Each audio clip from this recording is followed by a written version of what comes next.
నమస్తే అండి. ఈరోజు మనం డిస్కస్ చేయబోయే టాపిక్ వచ్చి 125 సిఆర్పిసి. సో 125 సిఆర్పిసి అనేటప్పటికీ మనకి మెయింటెన్స్ అంటారు. సో ఈ మెయింటెన్స్ ఎవరి మీద వేయొచ్చు, ఎవరు దీనికి అర్హులు, ఎవరు దీనికి అనర్హులు. సో ఈ మెయింటెన్స్లో వచ్చేటప్పటికి సర్వసాధారణంగా మనం వినే పదం ఏంటంటే, ఒక భర్త భార్య మధ్య ఏదైనా ఎలిగేషన్ వచ్చి గొడవపడి విడిపోయినప్పుడు, భర్త దూరంగా ఉన్నప్పుడు ఆ భార్య మెయింటెన్స్ అంటే భార్య జీవనాధారం కోసం భర్త మీద ఆధారపడాలి కాబట్టి, సో ఆ భర్తకి సంబంధించిన మెయింటెన్స్ అంటే భర్త ఏదో ఒక ఉద్యోగం లైక్ గవర్నమెంట్ ఎంప్లాయ్ అనండి, లేకపోతే వ్యవసాయదారుడైనప్పటికీ, లేకపోతే ఏదైనా పబ్లిక్ ఇష్యూలో పనిచేస్తున్నా, ప్రైవేట్ దాంట్లో పనిచేస్తున్నా, అతని దగ్గర నుంచి అతని శాలరీలో మెయింటెన్స్ కోసం భార్య మెయింటెన్స్ వేసుకుంటుంది. దాన్ని 125 సిఆర్పిసి అంటారు. సో ఇప్పుడు భార్య మాత్రమే వేసుకోవచ్చా, ఇంకెవరు అర్హులు అనే దాంట్లో ఒక కాన్సెప్ట్లో స్టార్ట్ అయిందండి. సుప్రీంకోర్టు గైడ్లైన్స్ ప్రకారం కానీ, తర్వాత మనకి 125 సిఆర్పిసి ప్రకారం కానీ భర్తతో పాటు అంటే భర్త మెయింటెన్స్ ఎవరెవరికి ఇవ్వాలి అంటే భార్యతో పాటుగా తల్లిదండ్రులకి, బిడ్డలకి, అంటే ఇతని మీద ఆధారపడే ఈ ముగ్గురికి ఖచ్చితంగా భర్త అనేవాడు ఇవ్వాల్సి ఉంటుంది. ఇది ఒక రకమైన కన్సిడరేషన్. సో దీంట్లోనే ఇంకొక యాక్ట్ ఎట్లా వస్తుందంటేనండి, ఎవరైతే కొడుకు ఒక మంచి డిజిగ్నేషన్లోకి వచ్చి తల్లిదండ్రులను వదిలేస్తే, అంటే తల్లిదండ్రులను వదిలేసి వాళ్ళని వృద్ధాశ్రమంలో వదిలిపెట్టినా, లేకపోతే తల్లిదండ్రుల్ని ఇతను సాకకుండా కూతుళ్ళ దగ్గర లేకపోతే చుట్టాల ఇంట్లో పడేసినా, ఈ తల్లిదండ్రులు కూడా కోర్టును ఆశ్రయిస్తూ 125 సిఆర్పిసి గైడ్లైన్స్ ప్రకారం మెయింటెన్స్ అడగచ్చండి. అలా అడిగితే ఇమీడియట్గా మీరు అనుకున్నట్టుగా 2-3 మంత్స్ 6 మంత్స్లోనే ఖచ్చితంగా ఈ మెయింటెన్స్ యాక్ట్ ప్రకారం వాళ్ళకి మెయింటెన్స్ వచ్చేస్తుంది.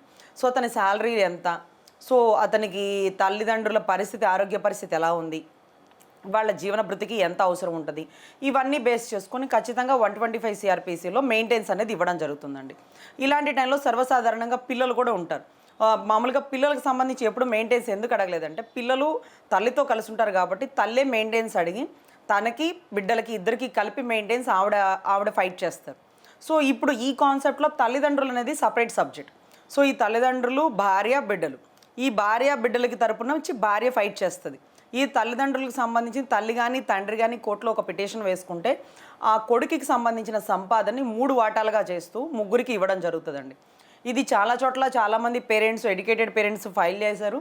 తర్వాత ఇంకోటి ఏంటంటే, ఎడ్యుకేటెడ్ పేరెంట్స్ కాకపోయినప్పటికీ ఆ పేరెంట్స్ దీనా వ్యవస్థను చూసి చాలామంది చదువుకున్న వాళ్ళు, నీ కొడుకు మంచి సాఫ్ట్వేర్ ఎంప్లాయీ ఉద్యోగం చేస్తున్నాడు, మంచి గవర్నమెంట్ డిజిగ్నేషన్లో ఉన్నాడు, మీకు రూపాయి కూడా ఎందుకు ఇవ్వడు, ఇవ్వాలి, అలా ఇవ్వాలన్న రూల్ కూడా ఉంది అని చెప్పి ఈ తల్లిదండ్రులతో ఎంతోమంది అన్యులన్నమాట, అంటే ఆ కుటుంబానికి సంబంధం లేని వాళ్ళు కోర్టులో పిటిషన్స్ వేయడం జరిగిందండి. సో ఇలాంటి సిచ్యువేషన్స్లో వాళ్ళకి సపోర్ట్గా వచ్చిన వాళ్ళు కొంచెం ఎడ్యుకేటెడ్ అయ్యి నిజంగానే మీకు మెయింటెన్స్ వస్తుంది, అలా చాలామందికి వచ్చింది, అది గైడ్లైన్స్లో ఉందట అని చెప్పి కోర్టును ఆశ్రయించి వాళ్ళకి మెయింటెన్స్ ఇప్పించారండి.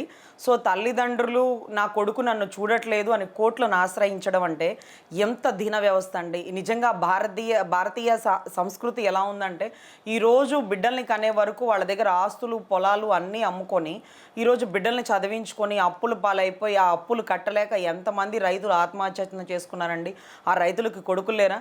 ఆ రైతుల బాధ్యత కొడుకులవి కాదా?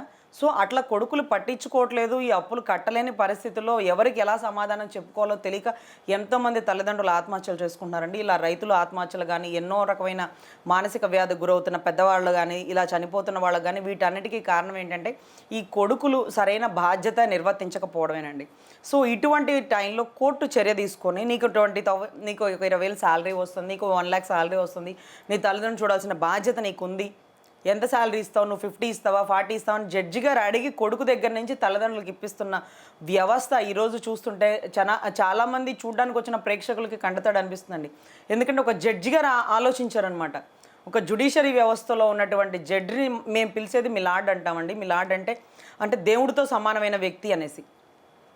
సో ఈ రకంగా అంటే మన కుటుంబ సమస్యని, మన ఇంటి సమస్యని వాళ్ళు అర్థం చేసుకొని కొడుకులకు చెప్పి, ఏమయ్యా నువ్వు ఎంఆర్ఓ అయ్యావు, లేకపోతే కలెక్టర్ అయ్యావో, లేకపోతే సాఫ్ట్వేర్ ఎంప్లాయ్, ఇవన్నీ ఎలా వచ్చింది నీకు చదువు, నీకు ఫీజులు ఎలా కట్టారు, నీ తల్లిదండ్రులే కదా, అప్పుడున్న పొలాలు అమ్ముకొని లోన్లు పెట్టి కట్టారు కదా, మరే నువ్వు బాధ్యత లేదా, నీ భార్యను తీసుకొని నువ్వు అమెరికా వెళ్ళిపోతే వాళ్ళ పరిస్థితి ఏంటి, నువ్వు అమౌంట్ కట్టిది వెళ్ళాలా, ప్రతి నెల అకౌంట్లో ఇలా పడాలా, ఇలా చూడాల్సిన బాధ్యత నీకు ఉంది అని చెప్పి జడ్జి గారు ఆర్గ్యుమెంట్స్లో అవతల అడ్వకేట్ని కూడా మాట్లాడివ్వకుండా జడ్జి గారే మాట్లాడి ఇంత అమౌంట్ ఇప్పించిన కేసులు కొన్ని వందలు చూసినామండి.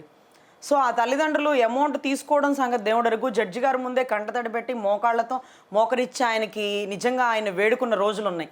అయ్యా నిజంగా మా కుటుంబ పరిస్థితి నువ్వు అర్థం చేసుకున్నావు, ఈరోజు నా బిడ్డ అర్థం చేసుకోలేకపోయాడు అనేసి. ఇలాంటి వ్యవస్థలో అంటే భారతీయ సంస్కృత వ్యవస్థలో అసలు మనకి హిందూ తత్వంలో కానీ తల్లిదండ్రులను చూడాలని రామాయణం కానీ మహాభారతం కానీ ఎన్నో వేదాలు ఎన్నో పురాణాల నుంచి మనం నేర్చుకునేది ఏంటంటే కనీసం తల్లి తండ్రి గురువు దైవం అంటారు. దీంట్లో ఫస్ట్ ప్రిఫరెన్స్ తల్లి తండ్రి వస్తారండి, తర్వాతే గురువు, తర్వాతే మీరు మొక్కే కొండలు 7 కొండలైనా వెంకటేశ్వర స్వామి అయినా శివుడైనా ఇంకొక దేవుడైనా వినాయకుడైనా వీళ్ళందరూ తల్లి తండ్రి తర్వాతేనండి. సో ఈ రకంగా జడ్జి గారు కూడా అదే పదాన్ని ఎన్నో చాట్ల యూజ్ చేస్తున్నారండి. మీకు నేర్చుకునే ఒకే ఒక్క పదం తల్లి తండ్రి గురువు దైవం. దీంట్లో మీరు ముందు పూజించాల్సింది తల్లి తండ్రి, తర్వాత మీరు గుళ్ళకెళ్ళి మొక్కండి అని చెప్పి ఎన్నోసార్లు ఈ పదాన్ని చెప్పారండి. నిజంగా మాకైతే చాలా గర్వంగా ఉంది. మా న్యాయ వ్యవస్థకు వచ్చి ఇలాగ తల్లి తండ్రి గురించి బిడ్డలకి నచ్చచెప్పి బిడ్డల నుంచి కొంత అమౌంట్ని తల్లిదండ్రులకి ప్రతి నెల వచ్చేలా చేశామంటే ఇది మాకే గర్వకారణంగా భావిస్తున్నాం. సో 125 సిఆర్పిసి ప్రకారం ఇప్పటి వరకు భార్యే భర్త దగ్గర నుంచి డబ్బుల కోసం ఫైట్ చేస్తారండి, మెయింటెనెన్స్ కోసం అని. ఆ భార్యతో పాటుగా దయచేసి తల్లిదండ్రులు కూడా ఫైట్ చేయండి. అతను సంపాదిస్తున్న ప్రతి రూపాయి మీ దగ్గర నుంచే స్టార్ట్ అయిందండి. మీరు చదివించడం వల్లే, మీరు వాళ్ళని పుట్టించడం వల్లే. సో మీకు ఖచ్చితమైన అధికారం, ఫస్ట్ అధికారం మీకు ఉంటుందండి. సో మీరు ఖచ్చితంగా ఫైట్ చేయండి. 125 సిఆర్పిసి ప్రకారం మీకు ఖచ్చితంగా ప్రతి నెల అతని శాలరీలో ఇంత అమౌంట్ అనేది మెయింటెనెన్స్ వస్తుంది. మీ దగ్గరలో ఉన్న అడ్వకేట్ని అప్రోచ్ అవ్వండి. మీకు ఫ్రీ లీగల్ ఎయిడ్ తరపున ప్రతి ఊర్లో లీగల్ ఎయిడ్ ఉంటారండి. ఆ లీగల్ ఎయిడ్ని అప్రోచ్ అయితే మీకు లీగల్ అంటే కాస్ట్ కూడా ఉండదు. మీకు అడ్వకేట్కి అప్రోచ్ అయితే మీకు వచ్చే ఛార్జెస్ కూడా మీకు ఏం వేస్ట్ ఉండదు. లీగల్ ఎయిడ్ని ప్రొవైడ్ చేసి మీకు ఆ గైడ్లైన్స్ ప్రకారం ఒక పిటిషన్ దాఖలు చేస్తారు. వాళ్ళు కోర్టుకు వచ్చి సమాధానం చెప్పుకోవాల్సి ఉంటుంది. ప్రతి నెల మీ ఏదైతే అకౌంట్ ఉన్నదో అకౌంట్కి టైప్ చేస్తారు. సో ఆటోమేటిక్గా వాళ్ళ అకౌంట్ నుంచి డెబిట్ అయ్యి మీ అకౌంట్కి క్రెడిట్ అయిపోతుంటుంది. సో ఇటువంటి దాంట్లో దయచేసి వెనుకడ వేయకండి. ఇది మీ బాధ్యత అనుకోండి, మీ హక్కు అనుకోండి.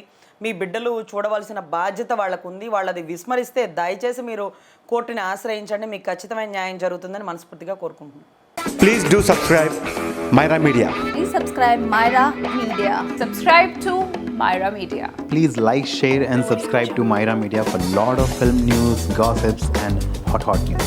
Please like, share and subscribe to Myra Media. For more interesting updates, please subscribe to Myra Media YouTube channel. For more updates, please subscribe to Myra Media. So like, share and subscribe to Myra Media.